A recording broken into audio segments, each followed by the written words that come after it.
Welcome, everyone, to the Florida Hockey Bros podcast. I'm your excited host, David, joined by my brother on the other side of the screen there, Dariel. Um, we're going to get into three topics today. We're going to do a quick review of rookie camp and the games that just happened this weekend. Um, some uh, some good stuff happened there. We have some observations to share. Then we're going to get into the line combinations that we like to see for the Panthers. We're going to focus on the forwards since the defensive pairings might be a bit of a mess right now with Montour and Ekblad being out for a while. And then we'll give our take on Mike Babcock. That's going to be hard to say for the both of us, I think. Babcock. Yeah, the immigrant accent. It's just certain words. That should not be one word. Like the world. Too many B's, too many C's, too many K's. Yeah. All right. Let's get into rookie camp, Dariel. I'm going to give you my observations. I know that we watched all the games except yesterday. We both had to work. I watched maybe 5 minutes of the game yesterday against Tampa. So I'll leave that one up to you. And I think Saturday you missed the game, right? You only watched a few minutes at the end. I watched the third, most of the third period then, but I did miss the first two periods, and I watched most of it yesterday. Yeah, and the Friday game, the first game against Carolina, it's funny, right? It's almost like they have this system in Carolina that just prevents it doesn't let the other team have any fun. It was such a slow game, and I don't know if it's just the way the trainers work there, or the managers, because Carolina played really well. Like if you look at the whole performance, and I know that's not the point of the games, is to to show off your players, see what they can do. My dog is barking. But yeah, I thought Friday's game, and you mentioned this, we were texting back and forth, was kind of maybe just get the nervousness out of your system. And Saturday was much better, but I want to focus on that Saturday game. I thought the energy was really good. Sortif and Mackey, which are the two players that I wanted to watch the most, they were kind of in the background there on that game. I wonder if maybe they just wanted to see what the other kids could do, since, as you mentioned before, they're probably they're a lock for preseason. But yeah, I was really impressed with McAllister. I really liked him. Good skater, good shot. And I'm telling you this because you've done a ton of research on these guys. I haven't, so I can only go by the eye test. And I really liked his game. Mackey played well the first game on Friday. Sortif played really well on Friday. I think overall, my biggest takeaway, which is kind of pointless because we're not going to see him for a while, was Sachin. I think that's how you say his name. Yeah, I was really impressed by him. Really good skater, really good puck handling, smooth little guy. He's listed at 155 pounds, I think, which is probably not true, but he probably needs a couple of years to put on some weight and stuff. But I really like his game. And I think the expectation is to see some of these guys next week and in some of the preseason games. So what are your takeaways from what you saw? Yeah, I think the games themselves were messy for all the teams. I think Carolina is obviously, they do have, I guess, maybe more of a system than some other teams than we do. But overall, you're looking more just to see flashes for people and just what they show with the three games. And I'm with you. I think McAllister was the one player who I think stood out, and I've always liked him. We talked about him in other episodes, but I think he just has a lot of poise. He just seems like a guy that even if he makes a mistake or whatever, like the next shift or the next time, he's going to drive again, and he can carry the puck. He's confident. He looks for people. I think he was playing center, I want to say, in juniors and college, but so, he's got that mentality of like looking for teammates. He got a lot of assists in college last year. So anyway, I think he's a guy, and then he showed a really good shot with the goal that he scored So he's a guy, who again, I think Cito signed him because they like him. He looked pretty good in the AHL the last few games of the season, and I think he'll be back there for a full year just to get a little bit stronger. He does need to get a little bit more physical, more confident with the physicality of the game, but the vision, the skating, the shooting, like he's got NHL level skills, and I just want to see if he becomes one of those like sneaky late bloomers who can become a middle six guy at some point, because he does have the skill, I think, to play in the middle six for a team if he reaches his ceiling. So I was impressed by him. Sauching the same. Sauching just has top end talent, and I think that stands out. He can puck handle.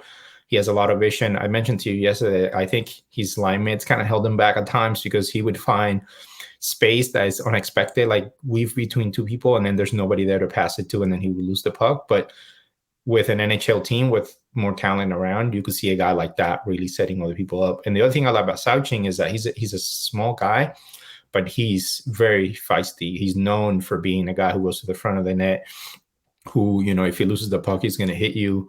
And so I like that he has a bit of that, like, physicality. Kachuk, they were saying, Marchand, those kinds of guys.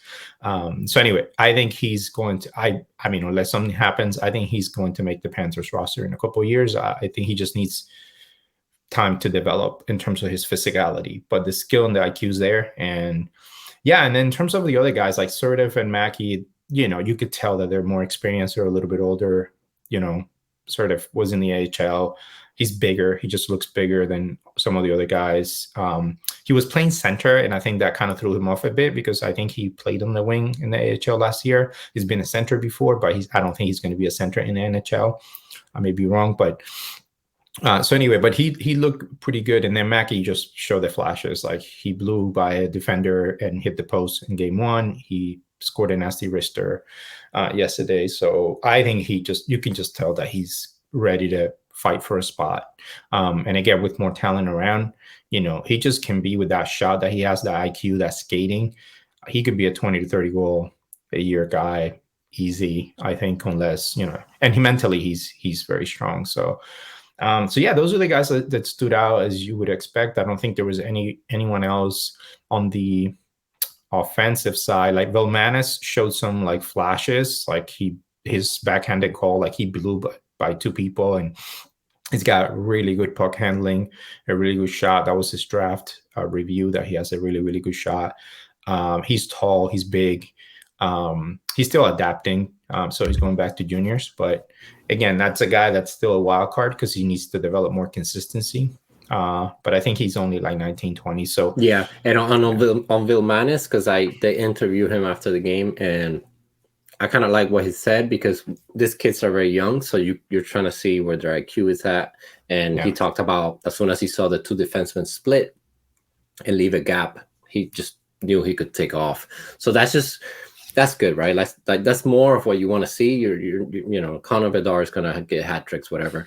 But what you want to see is that, players that understand the game and know when to take those risks and those chances, because that's what you have to do at the NHL level. It's not going to be the same level of competition. And that's why a lot of these kids, once they get brought up to the NHL, they don't succeed because they probably lack that. So I was happy that he said that. I mean, yeah, that's anticipation, right? And reading the play. That's what I think McAllister has. McAllister is not faster or stronger or has a better shot or passing than like elite guys at all, but he has all of it in a good package, and he can anticipate. He can see the ice. Sauching the same. Like, that's what you need. And I think for Romanus, guys like that, there's a few others. They just need more time to really show whether they can do it night in and night out, because the talent's there. Obviously, we picked them for a reason. But to your point, to make it into the team, you need to be able to do that most nights. And he hasn't shown that yet, in juniors. So this is going to be an interesting juniors years for him, and see if he can break out and put up a lot of points, because the skill is there. But if he does, he could be a third liner. He could be that kind of tall, scale guy that gives you, maybe 20 goals, 15 goals, 25 goals a season. And you need those guys too, And so anyway, I was impressed by him. I like what he saw. It was like a sweet goal, probably the nicest goal of the whole tournament for the Panthers. And then on defense, like, the guy that I actually liked a lot and stood out was Luke Coughlin, who we just drafted this year. He's tiny. He's like 5'10". He's 18, like barely. And he's a guy who like dropped in the draft because he was injured, but the top end skill is there. So they were saying how he might be a steal in the draft. And then by the end of that last year in the juniors in the playoffs, he was putting up more points as a defenseman. And I think this year we might see him break out on offense in juniors. And he's still, he's too young, too small. I don't think he's going to make the Panthers in the next couple of years, but I think I could see him, after juniors going to college for a couple seasons, like Benning did, and then developing. But he's got better skating than Mike Benning. He, side to side, he's quicker. He's just really on it. Like he's very, very energetic, and he does have pretty good offensive skills. So he just popped. You just saw him every time he was on the ice. They mentioned his name a lot. He was on the puck a lot. I like those guys that go look for the puck, that want to have it, that want to carry it. So anyway, I was really, really surprised because he was so small and young that I figured he would be really struggling. And he physically, he had to battle some bigger guys. But so anyway, I like them. I think the other guys, Alcher now, they need a year or two more to develop. They're still young. They're strong. Alcher, it's like really physical. I like what he has to offer defensively because his body, like he's ready to play with the pros. But the passing and stuff, he's got to like develop that more. Same with Naus. I think he needs a couple of years in the AHL, and that's okay. He's only like 20, and he was a second-round pick. So defensemen just need more time to develop. And then Benning like really show flashes on offense. He carry the power play, dance around people, pinched in. Defensively, I like that he was clearing people out of the front of the net, and he was battling on the boards a lot, even though he's 5'9" and a tiny guy. And that's the one thing that everybody says might keep him from being an NHLer. The one thing is that he blew his tire a couple times on defense. Part of that was that his teammates were not coming back. So I also, it's a mess out there sometimes on defense for both teams. But anyway, I do think he needs to work a little bit on the defensive side. So I don't know that Maurice is going to use him. I know I said that he would play 10 games this season last episode. That's becoming an even hotter take now because not hotter than Reinhardt getting traded at the deadline, bro. Well, we'll see. But anyway, I think Benny needs to have a strong camp to be one of the main backups, but regular camp. But anyway, he definitely looked good on offense. Like he's got the skills. So yeah, I think overall it was a pretty good few games. We got to see the guys together. And I'm excited. I think the top, the assertive, Mackey, McAllister, and Benning are going to be the four realistically this season competing for a backup spot.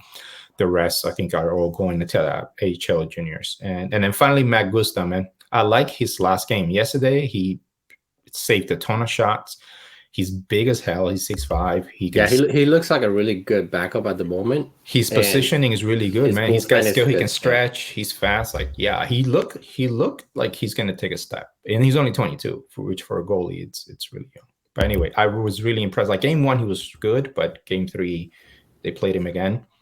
And yeah, man, he looked legit because he's had to save like 30-some shots. Yeah, and you kind of do need a big body, and that's something maybe when they transition tonight, when the Panthers transition tonight, maybe you don't need to go out there and get some backup. Although you always want to have a veteran goalie in the squad.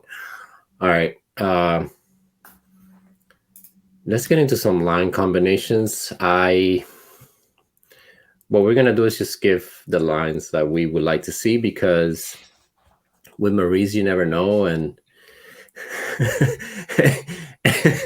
and it depends how the team plays, right? Like 10 games in, he might just completely change. He did it a couple of times last year because they needed it. They were struggling to score goals, etc. To start the season last year. But I know that we agree for the most part. I have kind of like 2 versions of what line combos I would like to see because I'm very curious. But what would be your line combinations and why are you choosing those guys? Yeah. Maurice is, he's going to do stuff like put Lumber or Cousins in the middle 6, to start maybe because he trusts them. He knows them from last year. But for me, I would like to see Verhaeghe stay on the first line. I think Barkov needs a bona fide scorer next to him. And Verhaeghe's that, and they have the chemistry. And you can always move Verhaeghe to the second line as needed, but I would like to see him on the first line. And then I would put Reinhardt on the right. And the main reason, as we've talked a bunch about Reinhardt, I want to just really see if he can transform himself into a more consistent 5-on-5 scorer. And they can work with him on that if that's the goal, if they're planning to keep him. But even if they're not, you need the scoring on the first line. And I don't think that we have a ton of right wingers that can play up there with Barkov. So I would like to see that line. It's not like a line that we saw a ton last year, but I don't know. I think that they could start in camp and like try to get them to work together and have Reinhardt focus on shooting. I would put Rodriguez on the second line. I just like his energy, his speed with Bennett, Kachuk. He's got more of a scoring touch right now, maybe than Lustrainen. He's also a right shot. We talked about that. The one-timer on the left gives them a little bit of, you have Kachuk as a lefty on the right. Maybe Rodriguez as a righty on the left. That's going to be nice for Bennett to set up for one-timers and shots and stuff. Anyway, Kachuk is the guy that goes to the front of the net. Bennett hits everybody. Rodriguez is going to have space. He might put up 20 goals or 25 goals on that second line. So I would like to see him there. And then Lustrainen staying in the third line. I just think he's going to continue to develop. And you need, Marie said that he could see him scoring 20 at some point, and I think he can stay on that third line and be that scoring threat for Lundell that Lundell can set up, and have Lustrainen just focus more on being a shooter versus like a playmaker. And then I would actually try Lorentz on the third line. I think he's got good skating. He's a tall guy. He's scored some goals, over the last few years as a fourth liner. He's very physical.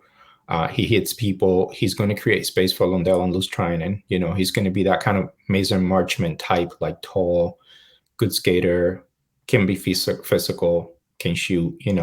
I would actually like to see him try there. I think that might make more sense than like putting a Cousins or a Lomberg there. That's kind of boring for me.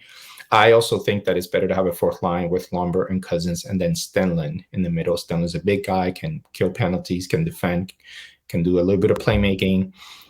Take over Eric Stahl's role, and I think that was the expectation. And I think that fourth line with those three guys is a hell of a fourth line, like because they got some speed, some scoring, some veteran leadership, some back, two-way play.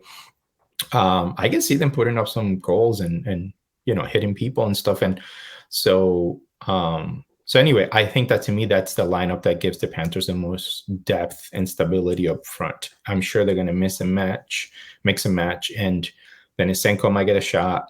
Lorentz might get benched. Stanley might get benched. We'll see. But I think that Cito brought those big, tall guys that can skate to give us, more of an NHL like balance roster. Last year we had a lot of AHL guys come in, and then Isenko's a nice backup. If somebody's injured, somebody's not gelling, you want to give him a shot. He's looking good. You give him a shot. Even Mackey, like put him out there, see if he can score. But I don't know. In my mind, that's what I think the roster construction should be. I'm not sure. That's not what I've seen out there, by the way. Like everybody's like keeping all these guys out of the line. Everybody's all over the place, man. Yeah, nobody knows. But that's the thing, right? Because you have a lot of versatility. You have Cousins, you have Rodriguez, even Verhaeghe. You can plug those guys in different lines. I think Verhaeghe is always going to be in the top two lines. He's a top two liner as far as scoring goes. I agree with you with that lineup. That's what I would go with to start the season. My only question is Reinhardt. And I think that's the main questions here. Does Maurice want to go with chemistry and maybe add the new guys kind of on the back end? Or does he want to just, hey, this is what I think is going to balance the lines out more? Which I think he likes to do that. He didn't really go top heavy too much. Not that we had a ton of talent anyway to balance things out. But I agree with that. I think it's Verhaeghe, Barkov, Reinhardt, Kachuk, Bennett, Rodriguez. Third line, Lundell at center, Lusty on the left. Lorentz on the right. He's a center, but he's played right wing. And then fourth line, Stellan Lundberg. And Cousins, I think if things don't go well, or the other alternative to that kind of makes sense. If you want to have more chemistry, then you have Barkov, Verhaeghe, Rodriguez. You have Cousins, Bennett, Kachuk, which is the line that he went with in the playoffs. You keep the third line intact with Reinhardt, Lundell, and Lusty, and then you have Stenlund, Lorentz, and Lumberg. Problem with that is that's that your second and third line are going to be familiar, and all you're doing is you're adding Rodriguez to the first line. I don't think he's a first liner, but he has played in top line before, I think Colorado. So I think that's an alternative lineup that I wouldn't mind seeing, because that's just as balanced in my opinion, and you're keeping the second and third line the same as last year for the most part, and all you're doing is adding Rodriguez to take over for how did I forget my boy? Who are you talking about? We traded. Duclair, man. Duclair. You're just substituting Rodriguez for Duclair. I think that makes a lot of sense. And then your fourth line, you have all the tough guys basically, and you have two big boys and Lumberg. But your second line, weekend with Cousins. I'm not a big fan of Cousins as like a attacking forward, so it doesn't make sense to have him in the second line, right? That's the other alternative. Other than that, like I've seen people, put Rodriguez on the third line and Lundell the wing on top, because you do have a lot of centers, so you can always have Lorentz center that third line with Lusterenin and Reinhardt, and then have Lundell on the wing with Barkov and Verhaeghe. We'll see. I mean, Maurice tried different combinations, and some of them worked for a little bit. Reinhardt worked for like a couple games. Lundell worked for a few games with Barkov. Our most successful line was Verhaeghe, Bennett, Kachuk on the second. So we'll see. Yeah, it's just that if you do that line, then you're focusing mostly on that line at that point. And I think that he's going to do that. There are games where he's going to have to get a certain line going, or just going to need the scoring. So in game, he's going to make adjustments, and that happens all the time, even in the playoffs, though Maurice was pretty consistent in the playoffs for the most part, which helped. I think Cousins on the second line is more of like, if you just want to have a pure forechecking line, the second line, which was a menace for a couple rounds, but in the regular season, that's going to wear you down, and you don't need to be out there hitting people every shift. Like, that's not the regular season play. You really can afford to do that. So I agree with you. I don't think Cousins is a second liner. I don't think he's got the offensive skill, even the speed to do it. Yeah, in a pinch, you can have him there, and he's not going to like hurt you. But I'd rather see even Lustrainen, who, if they're going to invest in him for 3 years and they think that he's going to take a step, like maybe they do try him on the second line.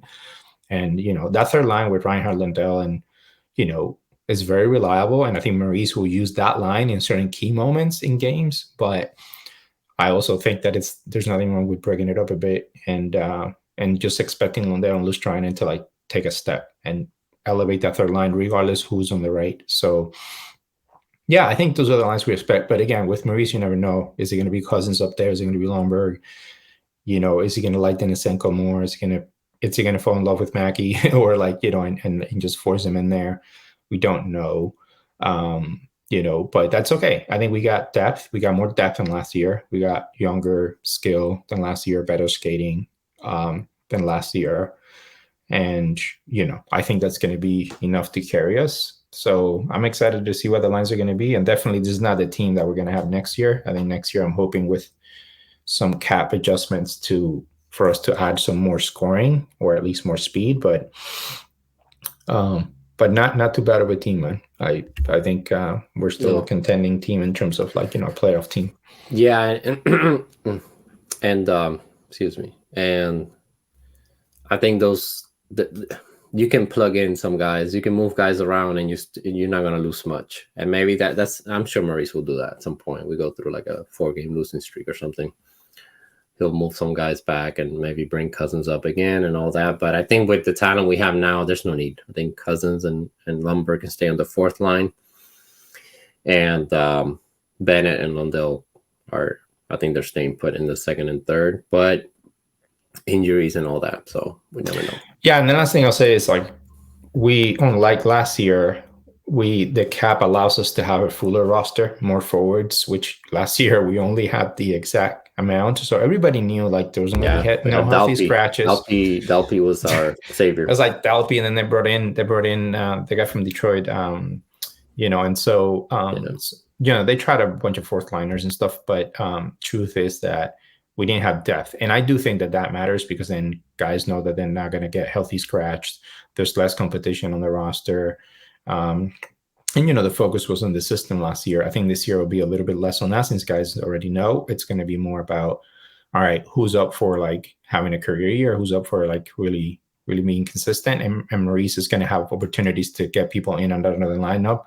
And if there is a couple of injuries like last year, it won't feel like, oh my God, half our roster is an AHL roster.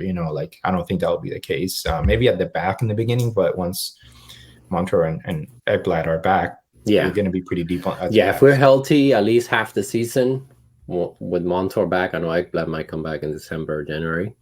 I think like we have a really good squad. All right, let's transition into some NHL takes. Everybody's talking about Mike Babcock and the Columbus Blue Jackets. I wasn't really aware like of the history. I heard like years ago with the whole Marner thing. I remember hearing about that. So I was trying to see like where all this was coming from. And I think, obviously a lot of people knew about this stuff. A lot of Leaf fans knew, what type of person he was, and that kind of old school mentality. You don't want to lump all those guys in together, but they kind of are the same thing, There's a lot of interesting things about the introductory press conference when the Blue Jackets brought him on. That's really, really interesting. And also just reading about all the stuff, I think with the Marner thing, he made him rank his teammates based on work ethic, and then he shared that with the team. Like that alone, like that by itself, that's it. That guy never coaches again. So I don't even, it's crazy just the toxic culture that was in the 90s and the early 2000s and how it's different nowadays. What's your take on that whole thing? And it's not just about Mike Babcock, right? We have to look at the front office from the Blue Jackets, and they sort of admitted they made a mistake, but it's one of those things, right? You got caught cheating. Oh, sorry, So what's your take on all that? I know that you're informed. No, that's not that I'm informed. I think I've always been curious about like the way the management and leadership works. And I think it's part of, my own job and just my own interest, but it's like the way that teams are run. It's fascinating how different depending on the franchise, like some, and this goes for any sport. Some places are really well run and they're consistent. And it comes from the top, from ownership to presidents to managers to coaches. And, sometimes you make mistakes, you get it wrong. That happens. But to me, what this shows is something that we've known, but that it's kind of mind-boggling that it still happens so recently, which is the lack of imagination for some of these managers, how they still just hire their friends. Basically you could tell in that press conference that like Mike Babcock is somebody that it's close to people that they've hired in the past that they know. They talked about knowing him from years ago. And I know that you also want to make quote unquote a safe choice, which in this case was nothing but that. That was not safe at all to hire this guy. But I think it just shows how some teams just don't know, how to step outside of the box, how to really evaluate talent, how to think about the structure, the culture, how to establish a culture. And they just delegate it. They're like, let's bring a tough coach who has a ton of experience, who has a cup. He's magically going to get the team to play hard. And it's like, no, you gotta dig in. Like Maurice talked about talking to Cito for hours and hours and hours about hockey before they even like really talked about the job, which maybe is true, maybe not. But in terms of the conversations, I believe that's true because they're hockey nerds. And you need to have intention. You need to have a vision for what you want your coaches to do and your team to do. You also have to understand what kind of team you have and where you're willing to sacrifice and make tough choices. And I think what this showed is just kind of laziness. It's like, well, nobody wants to come coach here. We're having a hard time with this team. We've struggled. Let's bring a name. Let's bring a hard ass. that hopefully changes. You kind of work with Tortorella like it's going to work, and it's like they're not the same guy. They're tough in different ways. They have a different history, and so it's just a symptom of how a lot of the leadership in sports, it's recycled. It's through relationships, through people that versus talent or ability or vision. And it shows for a lot of teams, and this is why a lot of teams get really stuck and like perennially are bad. Even if you're in a tough market, like we've seen people and teams in tough markets do really well and be run really well. Like all of a sudden Carolina, so Tampa, like of all places, those are not hockey towns. Like, I'm sorry, but they turn them into them because the management is legit, and they're consistent and they figured it out. And the Panthers are trying to do that now with Cito and the Panthers really started with the new owners. I know they're in the news right now. Yeah, I know. That's to be expected. The owners, the owners are never like, don't expect anything good from those owners. They don't have dignity and honor. Yeah, they made all that money in fishy ways for sure. Yeah, that's to be expected, especially down here. But they did, at least when it comes to the focusing on the team, they did bring in all these changes in the culture and structure, and they did it with Zito and even with Coach Q, which obviously at the time it wasn't fully known everything that had transpired there in Chicago, but. Yeah, and you see it with other sports, right? You see, and it's here and there, sprinkle in, like in the NBA with the Miami Heat. You see it with Spoelstra. He was a video coach, was just a part of that culture. You see it in the NFL, Mike Bay, McDaniel now, all these little coaching trees that you have all these young guys, and it's always good to get that fresh mentality in your team and coaches that can relate to the players as well. Not just a generation gap, but just a perspective on the game and how it should be played and how you treat people.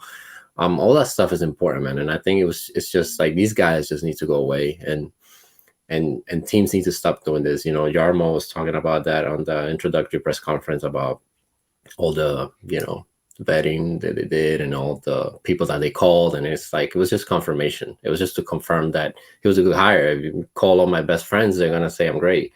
So it's tricky, man. But yeah, I mean, Blue Jackets, I think they wanted somebody that had success, and they figured this is the best we can get as far as experience goes.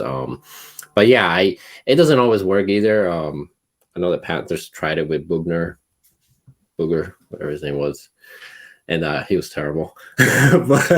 but he seemed like a smart guy and all that. But yeah, I think it's not just the age. It's not about that, because Maurice, I think he's a great coach for the ages. Like he could coach until he's 90, and he's always gonna have success, I think. And it's the mentality. One quick thing to compare it, like I heard, or in a podcast or whatever, that Ron Hextall, when he was hired by the Penguins, in the interview, they asked him like what his plans were for the team, like the actual like makeup of the team. The dude didn't have an answer or a presentation ready, and they had to give him time to go to the lobby and like by hand write it. Like, dude, if I'm interviewing you and that's what it is, you're not hired on the spot. Like you how you come in an interview, like the level of entitlement to come into an interview without having prepared like a vision for that team, and you're going to trust that guy. And of course, the next 2 seasons were a mess in terms of what they did with the cap and the team makeup. So anyway, like but they end up hiring those guys because they know them, or they've been around a long time, or they have good references or whatever. It's like it's a fraternity, and it's toxic and it's stupid, and most of those people are not incredibly smart. So anyway, yeah, just you got to be smarter and patient, man, when you make decisions to build a team. I'm hoping the Panthers learned their lesson after being terrible for like 20, 25 years. So this is why I'm grateful for Cito and Maurice and stuff. You need smart people. But anyway, it's just kind of funny from the outside, and I feel bad for the fans over there. But what an embarrassing mess. It's like one for the ages. They didn't get to coach a game. Yeah. They deserve it, man. It happens. I mean, and they need to fire the EM and the president. That's going to happen. Yeah, I think they right will. Now, but I think they will. It's just financially they will have. They'll do it next season or by the end of this year. Yeah, I think they'll wait a year or two and then let them go. But yeah, yeah. Let's see how that goes. I feel bad for them. I feel bad for the fans more than anything. And yeah, all right. that's gonna wrap it up for today. We are gonna get into the preseason next week. We'll see when the next episode will come out. Hopefully we'll be able to do something this weekend, if not next weekend, but we will review the preseason games and then give our expectations on maybe some of the kids can make the team, at least as a backup or to replace injury players. Yeah, preseason game starting, bro, next week. So yeah, Monday doubleheader. So yeah, I'm gonna try to watch them. We'll be watching. Yeah, I'll try to watch them as well. All right, guys, don't forget to subscribe, hit like on the video, and stay tuned.